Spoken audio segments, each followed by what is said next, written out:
I'm too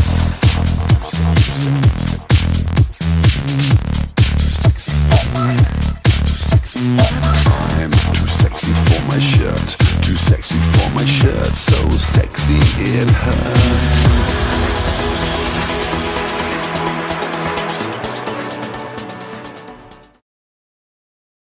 Good morning and welcome to today's edition of Captured by Women.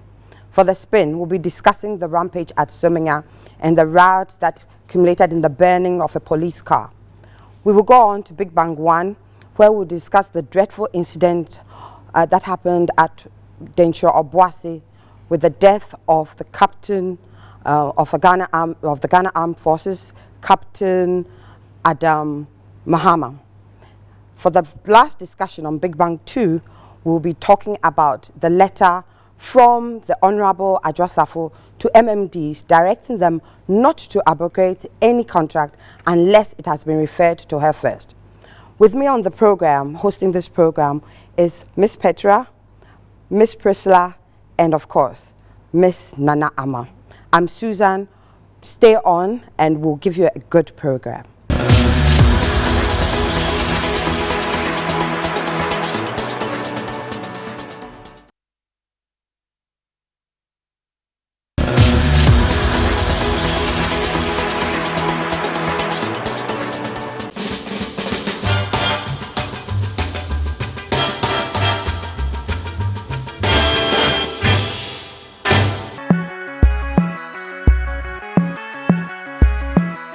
Welcome back. On the spin today, we'll be discussing a rampage of some community members of the Somanya community in the eastern region. We received reports that there was a rampage which included the burning of a police vehicle as well as vandalism of a police station and ECG offices. This comes on the back of very worrying trends that we've heard in recent times about people taking the law into their own hands and really excessive display of indiscipline in our communities. I think it's just like over the top. This is one of many, but isn't it like an indication of a very worrying trend where we have people just taking the law into their own hands, exhibiting extreme sense of dissatisfaction? What could we say exactly is going on? I mean, Petra, I couldn't side more with you that we're taking the extremes of everything in a world where now people have freedom of speech and you can do whatever, virtually everything you want, but we should know the limits within which we work so that the democracy can work. Because when you exceed your boundaries, you step into another person's own. I feel if genuinely they had a case against ECG for which they went on this riot, they are overcharging you as it is. I mean, many people across Accra have those issues, or even across the country. If we all decided to charge up on ECG and vandalize, property, where would we be? The nation would just be in chaos. I just think we should allow processes to work. They have come to give you a bill, you think it's overpriced, you go through the processes. I think I've been wrongly charged. Best case they can do is, look at it and deal with you on another issue. But when you spoil their, let's say, their car, you throw stones at the building, how does that solve the issue? It never gets anything solved. So I feel it's high time we look at it, we punish the culprits and make sure that we allow the law to work and do what is needful. And that will bring a solution overall to Ghana. Is it an exhibition of people expressing hopelessness in systems? It's if you ask me, I'll say it's a trend of indiscipline, but most worrying is the institutions that have been targeted in recent times. Per what the news, we've heard in the news. The police station, the police symbolizes security. The court, the Delta forces. It's as though people have lost any sort of respect or regard, or they have no fear whatsoever for what these institutions represents. True. People are indisciplined, people are being lawless, but this is why we have the law enforcing agents. And now the attack is on the law enforcers themselves. So then is it that the law is not working? There seems to be some impunity, with the way people are behaving. It's as though people have set certain precedents that is leading or spurring people on to do these kind of things as though nothing will happen. It's a shame. People will do things if they are not punished. Yes. I mean, impunity arises out of the fact that I can get away with it. And one of the bane of this country is not that we don't have the laws, is that we don't enforce the laws, and people get away with things. So this let's go and burn down the police station, or let's go and do.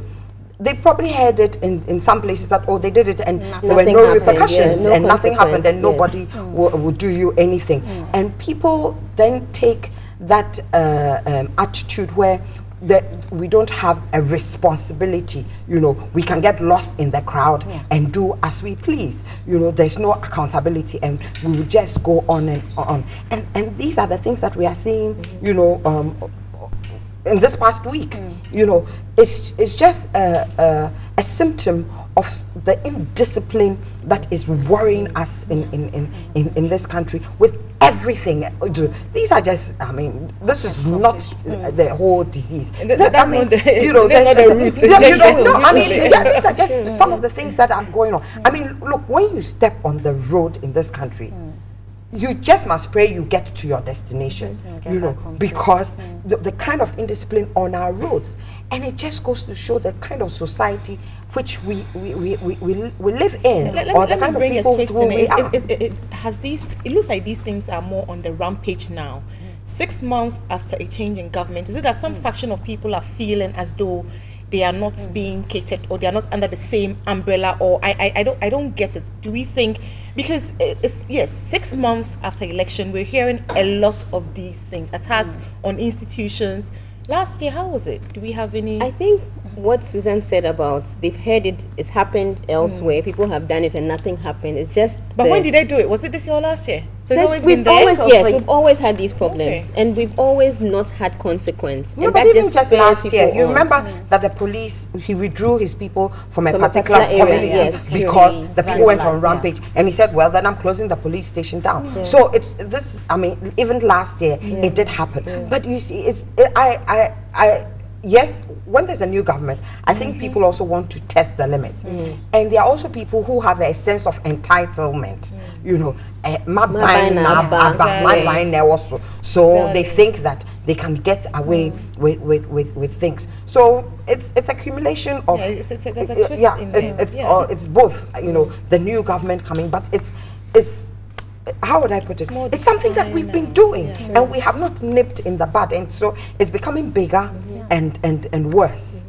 Is it then a conversation we should begin to have about how our culture and our society is built? Because it seems that there's talk about the culture, Petra, the police, how powerful are they? How independent are they to execute their mandate? The police. How dare you? Exactly, the police. Are we still afraid of the police? If we don't have that, then there's a big problem. If we don't, how do we whip that fear back into citizens as far as the police people are concerned? We've got to have that conversation at a certain point, because if not, people can just do anything and get away with it. Your freedom ends where another else begins. Exactly. So someone can just slap you and move on, and you can do nothing about it. Are we back in the era of the survival of the fittest? We are in the rule of law, and the police are law enforcers. How do we empower the police to independently execute their mandates? That's where it comes to. We've muddied everything with politics, and that's where it comes to. Because the police will tell you, I would wish to arrest them, or I have. And they come in, and you hear phone calls from the big shots telling you, he's my guy, let him go. And so we need to get to that point where we're dissociating these institutions from politics. There's no partisanship. It's Ghanaian. If you've done the wrong, you go in for it. The law works. We move on. I think until we get to that point, we'll always have these. Because how do you gain that audacity to walk into a police cell and just unlock people, break a lock, and set them free? And to all the people who matter, to all the people who matter, who are listening to us, there can be no development without security. All the economic forums and summits we're having, this shit ain't gonna work if we don't have a peaceful country. If I don't know that I am in a country where rule works, where somebody can just come to your house and do whatever and get away with it. They actually took the problem to the police. They took their hooliganism to the police, and they seem to be getting away with it. Let me say, apart from politics, actually, when you move out of the big cities, the small towns and in the rural areas, they are law unto themselves. They are not really touched by central government, and some of them don't even have police stations. So the people there who are most powerful end up being the assemblymen or the Kuntihini or the Bushapin or if there's a chief there, the chief. But otherwise, the people we are talking about, the assemblyman, the Bushapin, where if it's a small thing, or the Kuntihini, because it may be too small to have, and they are so untouched by central government that they see the police as, oh, where are you people coming from? And because they are smaller, they can mass up and quickly and maybe listen to a delusional voice of an assemblyman. You get it, instead of proper reasoning and listen to that delusional voice, and so they can mass up and do as they please. So in some of those areas, it really has nothing to do with politics. It's more of being untouched by central government or by the, I mean, there are people, if you can ask them and say the president, they say, but there's some of them, they feel the related vibe because they feel a disconnect.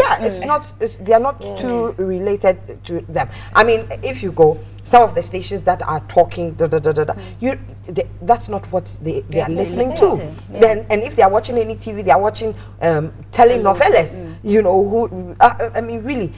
So that is a problem. Another is the education, the kind of education that goes. I mean, I went to a farming community, on Friday, they don't go to school. Oh, yeah, Friday, why? Yahoo is school uniform. Friday, and then they go to school and they go to the farms of the teachers.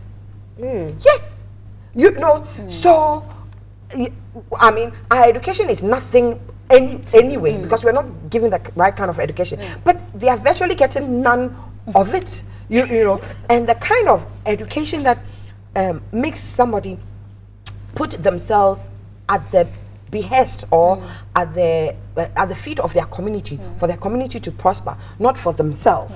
We are not giving them that. And then the kind of, that makes you think and understand issues and want to broaden your horizon and know that your world is not just that, but there are other things beyond. We are not giving them. So I'm not surprised. They have no sense of what is rule of law, rule of legal law, law. When it comes to politics, we break it down. They're definitely, what you are saying is described. I mean, it definitely is their local politics they are dealing in. Because how does the assemblyman whom you have put in power and you think would have a certain level of reason and be the one to champion such causes? It's baffling, and then it starts to reason that then these assemblymen or DCs or people in such positions who champion these riots should not be in that position at all. Because you can't deal like that. No, it's a reflection of the people. Let me tell you definitely they are, and that's where it's saddening. That's where we need to look at it when it comes to... Their reflection, a quick one. The MP of Somenya, you should have heard his comments. I mean, it was totally disappointing. Blaming the police. I mean, the truth is shifted for political expediency. So the leadership, like you're talking about, the assemblyman, I have a story to say about that. But the MP... we're simply a reflection of our leaders, and I think we really have a major part to play. Well, we do have to state that we need law in order to develop as a nation, and people really can take the law into their own hands. We want to thank our sponsors, Tinatec Herbal, producers of Tinatec Tomac Mixture and Venicare, and Grand Rice Company Limited, producers of Leap Tomato Paste. We'll take a quick break, and when we come back, we'll continue the show.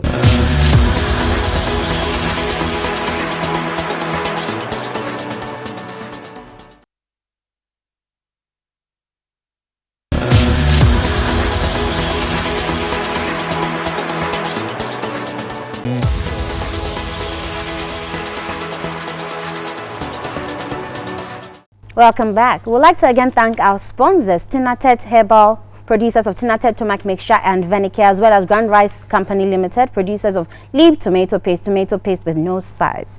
So we're moving on to discuss security of fighters against Galamsey. What happens when those who are fighting against Galamsey themselves are stopped short? as it were, in the case of Captain Maxwell Mahama, who lost his life in protecting our environment. And we'll look at this in also the light of lawlessness in general and how this has impacted on the country in recent times. Doing this with us is Mr. Emmanuel Kutin. He's the CEO for Africa Center for Security and Counter-Terrorism. That's a lot. Good morning, sir. Good morning. Good morning. You're welcome. So, you know, Ghana is launching a fight against Galamsey, all in a bid to help ourselves, you know, to save the environment. But whilst doing this, the people who are championing the cause are losing their lives. What can we do as a nation to hold this? Thank you so much. And it's such a privilege to share a platform with very beautiful women. Yeah, equally I think I'm a privileged. very lucky guy to be among you today.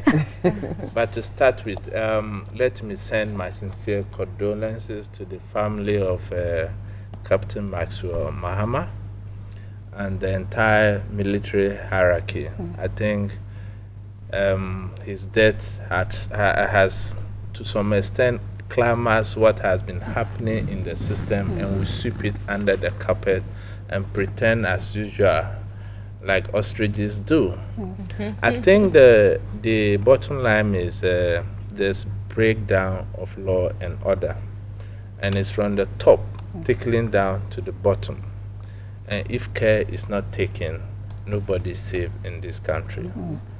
I'm not an alarmist, but if you look at other countries who have suffered breakdown law and order, this is the way it started.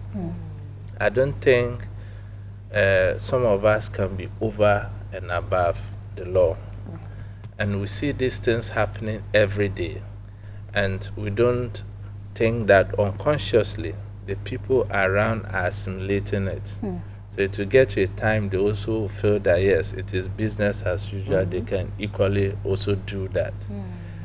It sometimes beats my imagination that you queue to vote for someone into a position of trust, and at that point the person and his or her cronies become over and above the law.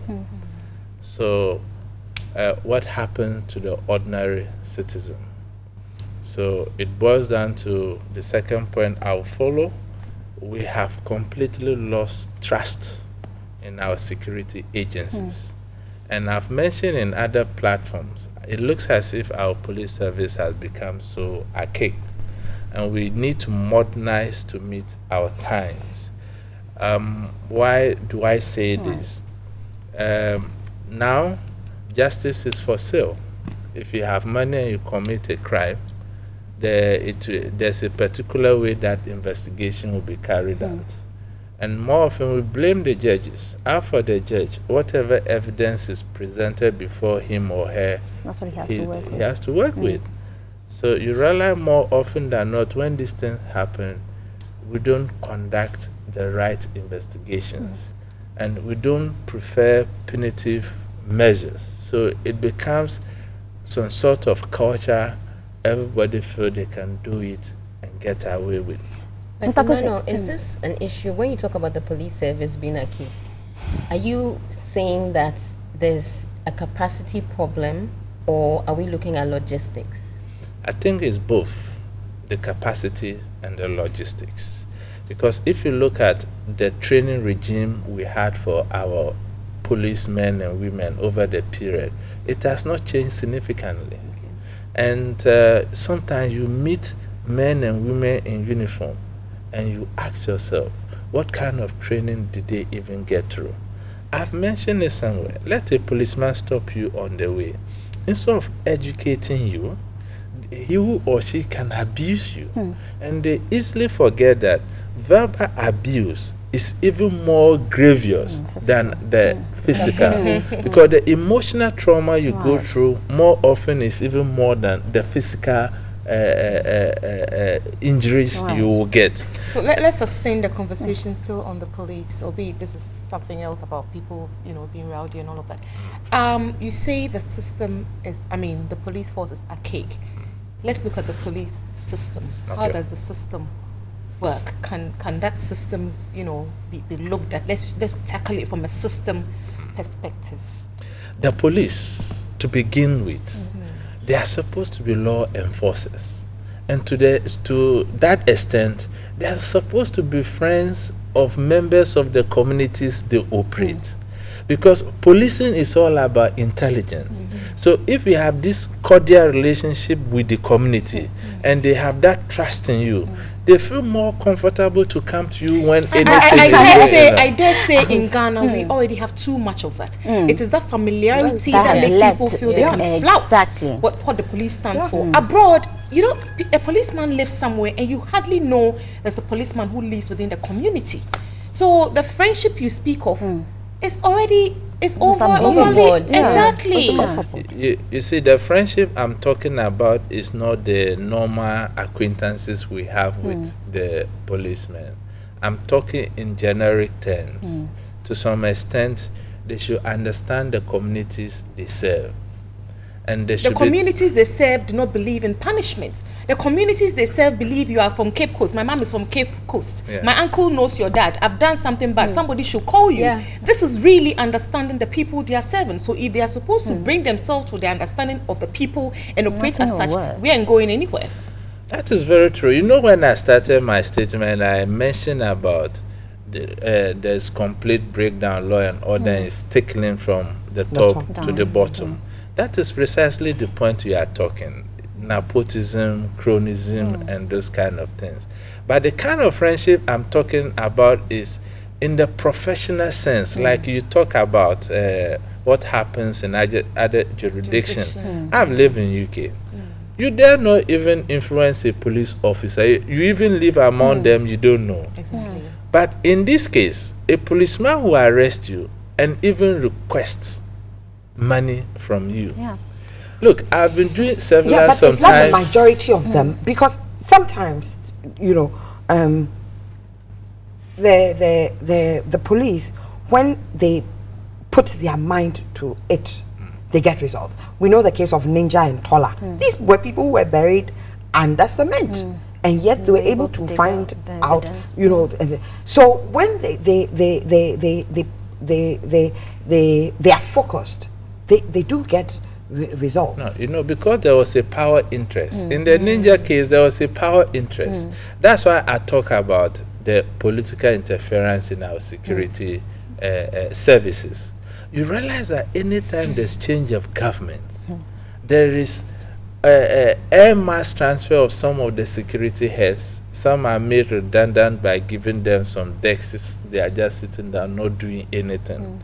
You see, it only creates that culture of impunity. You see, we shouldn't politicize our security services. But we'll come back to the system and how it is. It is. That is what I'm talking about. Precisely. We'll come back to that. Now let's look at Captain Mahama, who is jogging, who's been lynched. How is it that the people in the community felt like the armed robber was jogging in the morning? Or is it that this whole issue of Galamsey, they know that this is the person who is stopping us from doing what we are doing, so let's kill him? Is it a case of cold blood murder? Or it's just people who thought that indeed this man jogging was an even if it was an armed robber, it's still murder. Exactly, but for them to even attack somebody jogging, you know, normally when somebody shouts, "Oh, Ewio," then they would. But this man who was jogging, dressed, how did they confuse him? He's been in the community for 3 weeks, I hear. How did they confuse him as an armed robber? And albeit he kept saying, "I'm not an armed robber. I'm not an armed robber." They did not confuse him as an armed robber. That's what they said, though. It's not. But that's anyway. Let's allow Mr. Kutin to share some light on that. We should be talking about how do we stop mob action. Definitely. Because that's an but in this indication of case, lawlessness. exactly, we'll get to it. But in the specific case, how? So let's say he was an armed robber. Couldn't they have asked the police in to come and Mahama's take case, him? you understand? I just don't want to share some intelligence on live TV, but investigations are ongoing, and it goes beyond what everybody is reporting. Okay. The person was known. He was targeted. Wow. They just used the armed robbery tag. Definitely. So let's allow the security agencies to investigate. Very well. Yeah, Mr. Kutin, let's There The armed was a robber story security doesn't even people hold. do this investigation. Then in general, do people have the right to, take the law into their hands and prefer what we call instant justice. You see, on Roberts. that is why I talk about problems with our institution. NCC, we only hear about NCC during election times. Meanwhile, we have NCC offices across all the districts in the country. So, you see, don't let us be talking all the time and issues happen and become a talk shop, and that's the end of it. Let's leave the rhetoric and get to the bottom of things and get things running. I think to even start with, NCC should organize civil clubs. How active is that institution? Well, that's another matter. But I think civil society organizations can come on board, partner them, and probably will look for resources, form these clubs across the country, and educate our citizenry about our laws. For all you know, it's just complete ignorance. And because they have seen our leaders doing certain things and living above and over the law, they feel that they can also do it. But so we have to begin with education. But they have done it before and gotten out. Look, wasn't it in Goso that they lynched a nun and hospital administrator who was taking his mother-in-law who had died? You understand? And till now, I don't know who was incarcerated. Has been held or incarcerated because of that incident. The issue where last year they had to close the police station down because they meant who has been held. You see, when people get away with things like that, in the mob, you know that there's no accountability because no faces are covered. Someone shields the other. In that crowd, people, there's no accountability, and people just then get up, and people who have a bloodlust, then our deviants by nature, then that is an opportunity for them to exhibit their talent. Yes, to exhibit it, and then they go ahead and do it, but we don't punish them. Look, I know maybe people will not agree with me, but I think the military, this is a military that we are talking about rule of law and have not shown force. They ought to have shown a certain amount of fear and force. Next time, you may think twice about killing a soldier. No, because but we are not there, so we are not there. We don't know exactly what. They knew it was a soldier. They knew. Look, let me tell you something. Let me tell you something. We have embraced democracy. No, it's not a matter of democracy. It's about retribution rule and law. is not necessarily about. What has happened is so regrettable. But then, I don't believe that the way forward is to do another wrong to correct the wrong. I said they should show. No. Yes, they have to. But I'm sure we're not there. Those maybe indenture will be the people to say if they are really showing the force or not. Who are in Congo. These are people who are facing Hezbollah. These are people. You think that if they are seen as chickens in their own country, I'm not saying they should go and burn the place down or they should go and beat people indiscriminately. So don't get me wrong. There are ways of showing force and putting, instilling a certain fear and respect without necessarily going to touch somebody. You get it. And they are military men. They should think it through and maybe do that. Then everybody sits up and says I think there's a big shame on the media who do not sustain. All of us. Yes, the media, ourselves inclusive, who do not sustain conversations. We are the ones who make stories die because we don't follow up to see that, how far the people are hungry for this information. Let us give them the story. Let us incite, interest in people to see how stories pan out to the very end. But no, we touch it, we leave. Tomorrow there's another story. We touch it, we leave. So nobody really knows what's going on. Mr. Kutin, can you just give us a final word on security and counterterrorism in Ghana? Let's move on. Well, moving forward, with the Mahama's case, I think a foundation should be set up in his honor. And it should be used as the reflective and starting point to rally all other cases that have gone unresolved. I remember last year in Pampram, the police shot and killed a man and his worker because he was in a thorn in the flesh of an estate developer and was labeled an armed robber. Up to now, they've not been able to secure prosecution. Police is not just interested. So when this thing happened, the general public indirectly assimilate it and feel that they can also just kill anybody and then use the armed robbery type. So we have to pray for this country. We really do. And we need to start with education and, We do. Anyway, on that note, we'd like to say thank you to you, Mr. Kutin, for sharing some insights into security as we fight galamsey and all other forms of vices in Ghana. We'll take a quick break. We'll be right back. Please stay tuned.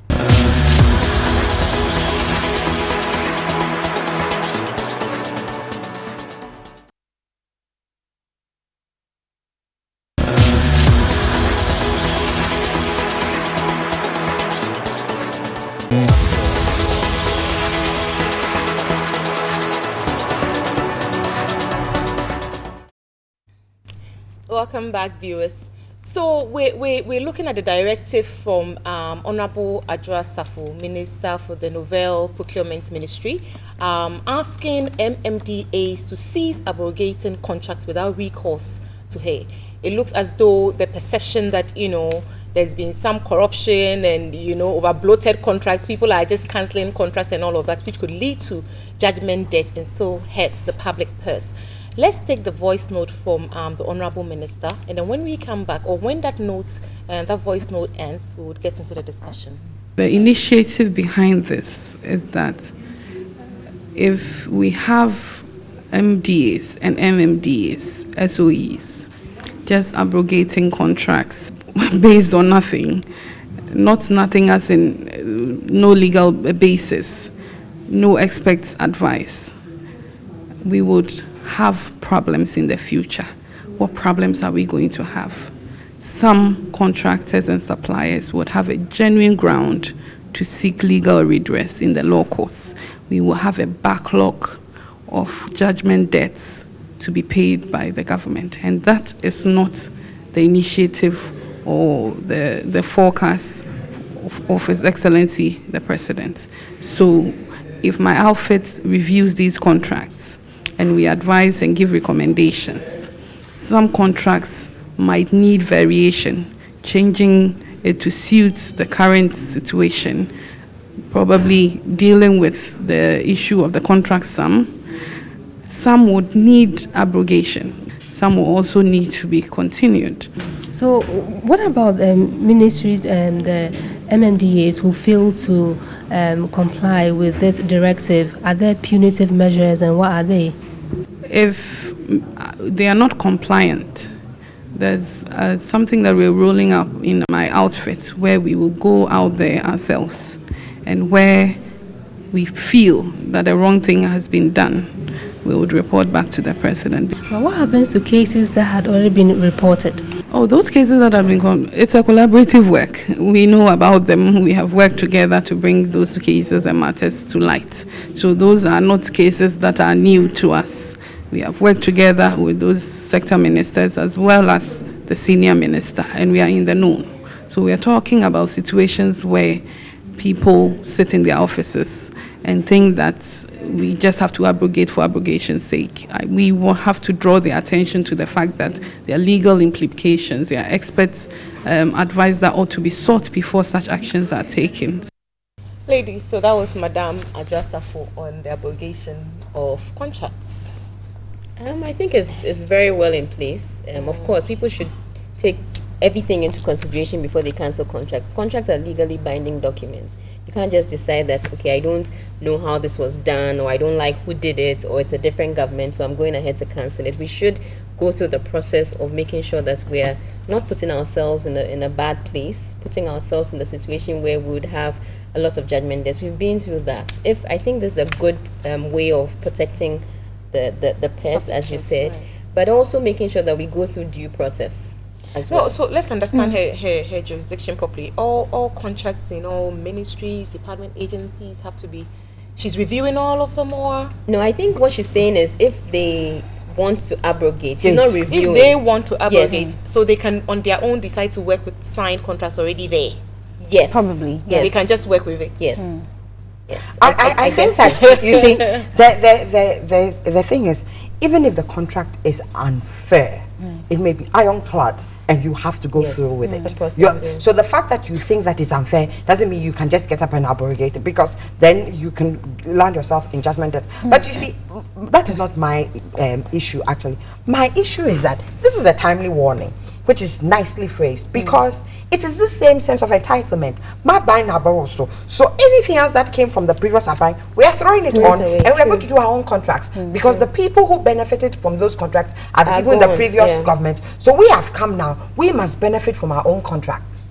Okay, That's Is that, and that is Susan, just- will that be that your is the basis. is that your interpretation? I just want to get it right. That is my interpretation Right. of her throwing Right. that Yes. warning out, Okay. so that people don't get up and have that sense of entitlement. Right. That my buying now also. So we have come to throw things out and then end up costing Yeah. all of us Havoc in the system. Right. money. You get But it? I clearly understand. I think it's laudable. But again, my problem then is, if we understand that government is a continuum and these agencies also continue their work, there's no truncation because NDC has left a new government, something has to change. My problem is, so aren't there things in place, measures in place to make sure that these contracts go through the due process, so that we don't get to the point where they have to be forwarded to another, as it were, minister to go through this? That is where my challenge is. Is it that in the, because obviously if I tend to see this in light of, because it's a new government, we have to change something so that people may see things are changing. If it wasn't that, for me, I just want to know how the MMDAs work when it comes to these contracts. Because if there's a lay down procedure you have to follow, then I don't think the minister would have to take on this additional role of having to go through the contract and sift Let's Civil go back. service. Let's go back to the campaign message where Right. they touted the SWA NDC government for being corrupt and for bloating out contract Contracts. sums Right. and contract figures. Yes, that would have left the perspective that, indeed some of these things, there are some, the people have dealt, at the backhand and all of that. We can't say they should just work with the existing contracts, because they themselves have told us, the That is current fraudulent. MPP government have told us that a lot of the contracts that were signed were bloated, blah, blah, blah. So indeed, we are expecting that they are reviewing review. some contracts. But yeah, again, so the question is still there. Doesn't mean MMDAs don't do things right. Well, From you asked the government's question past. that is government supposed to be a continuous Continuous, process. right. We know that in principle, public service, civil service is supposed to be apolitical, but in practice, that's not the case. So that's where our fundamental problem is, because if everybody in public service or civil service sees that this is public service or civil service and it doesn't have anything to do with politics, we'll have a continuity, but we don't have that. And that's once where our again, problem a is. contract is a contract. So what are they reviewing anyway? Well, the A terms, like contract, you no, mentioned. a contract is a contract. It was signed by the government official and whoever they were giving the. It was signed, and by then they had the power. They were capacitated as representatives of Ghana to execute those contracts. So you see, you deal badly with the contractors or suppliers when you now come and sit on the table with them and say, "Let us relook at it." No, but when we were dealing, with there are terms in people. contracts that would allow you, like To change, Susan was saying, review. some of them are ironclad that you can't get out of Right. it. You Of have course, they'll go to through Hague. it. Yes. But the point is, for instance, let's look at the Ameri deal, for instance. They say we are discussing it. You see, it leaves a bad light for the supplier or the person who was engaged to execute that contract, because the person wants to stay in Ghana. Now, there's a different government. Sometimes they are squeezed to allow for amendments. But when they were signing, they signed with persons as high as the president of the country at the time, only for another government to come, and you sort of weaken our institutions. So you see, sometimes when people are getting into contracts with us, they know after 4 years, it's a bit shaky. Yeah. So We they ourselves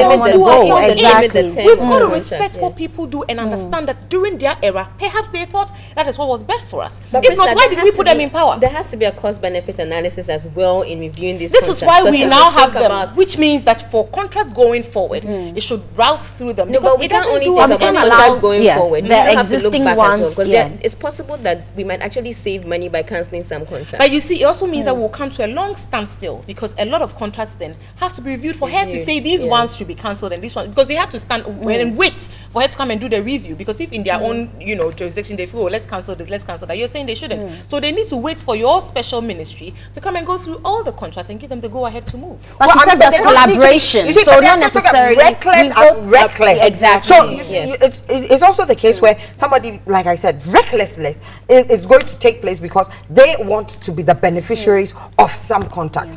So they will say, okay, Petra, you had a contract with the former DC. Come and let's look at your contract again. And then because maybe you had the you did something that was not the same. You come and see me, and then I do, pass me something, and then I let the contractor go.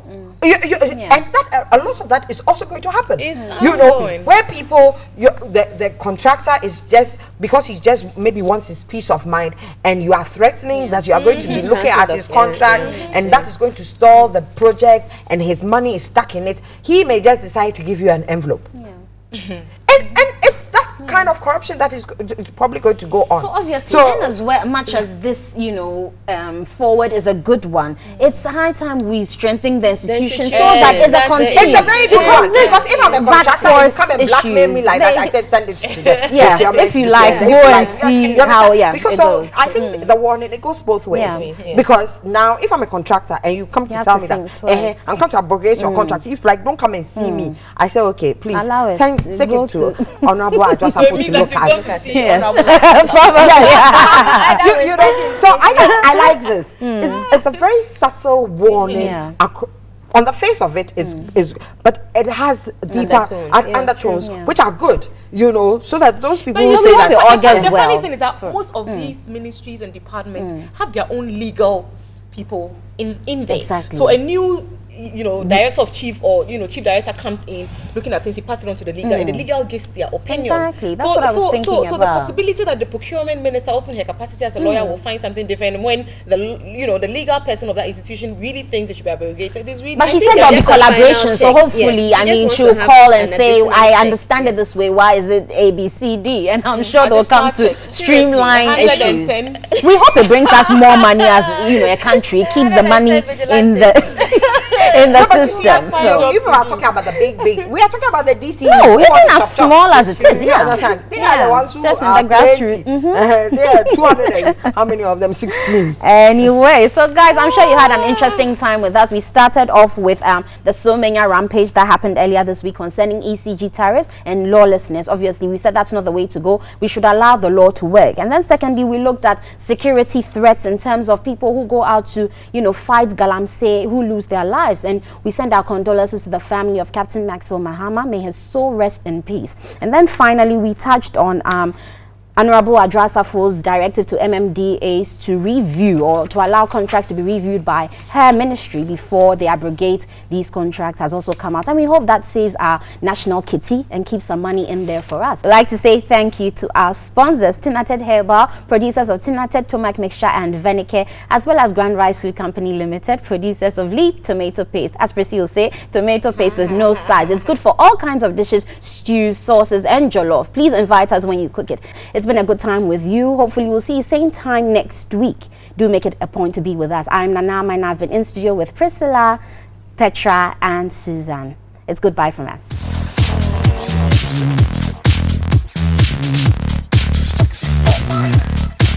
I'm too sexy for my shirt, too sexy for my shirt, so sexy it hurts.